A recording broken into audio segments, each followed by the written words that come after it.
अपने ऊपर, अपनी सामर्थ्य पर यदि भरोसा किया जाए और यह माना जाए कि कई अभावों और कठिनाइयों के रहते हुए भी अपने में इतनी सामर्थ्य विद्यमान है, इतनी सामर्थ्य मौजूद है कि किसी भी दिशा में आगे बढ़ा जा सकता है और किसी भी झंझट से जूझा जा सकता है। अपनी सामर्थ्य स्वल्प मानने से, कम आंकने से, अपनी क्षमता पर विश्वास न करने के कारण ही हम दूसरों की दृष्टि में दुर्बल और असमर्थ सिद्ध होते हैं। अपने ऊपर भरोसा न करने से न आत्मबल विकसित होगा, न मनोबल बढ़ेगा। मनस्वी और तेजस्वी व्यक्ति वे होते हैं जिनका आत्मविश्वास बड़ा चढ़ा होता है।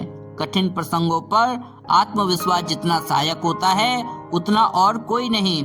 संसार के पराक्रमी व्यक्तियों का इतिहास वस्तुतः उनके मनोबल की, आत्मविश्वास की गरिमा ही सिद्ध करता है। सफलता उचित मूल्य चुकाए बिना किसी को नहीं मिली।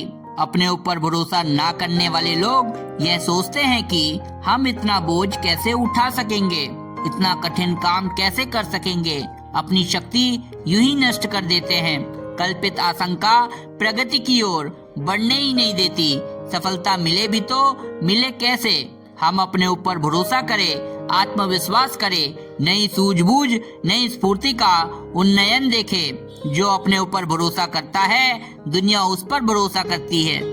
हम अपने भाग्य के निर्माता स्वयं हैं। वर्तमान में जो परिस्थितियां सामने खड़ी हैं, उनमें यत् किंचित दूसरे भी निमित्त हो सकते हैं, पर अधिकतर अपनी ही रीति नीति और गतिविधियों की प्रतिक्रिया सामने रहती है। भविष्य में जो भी कुछ होना या बनना है, उसमें भी अपने ही क्रियाकलापों के प्रतिफल सामने होंगे। दूसरों का सहयोग, अवरोध एक सीमा तक ही हमारा भला बुरा कर सकता है। तथ्य यह है कि अपना व्यक्तित्व ही हर दिशा में प्रतिध्वनि की तरह गूंजता है। किन्हीं असफलताओं के लिए दूसरों को दोष देने की अपेक्षा हम अपनी गलतियों को ढूंढें, जिनके कारण सफलता से वंचित रहना पड़ा। इसी तरह प्रगति की दिशा में जितने कदम बढ़ सके, उनके पीछे उस सुव्यवस्थित रीति नीति को समझे, जिसे अपनाकर हम स्वयं ही नहीं और भी कितने ही लोग आगे बढ़ सकने में समर्थ हुए हैं।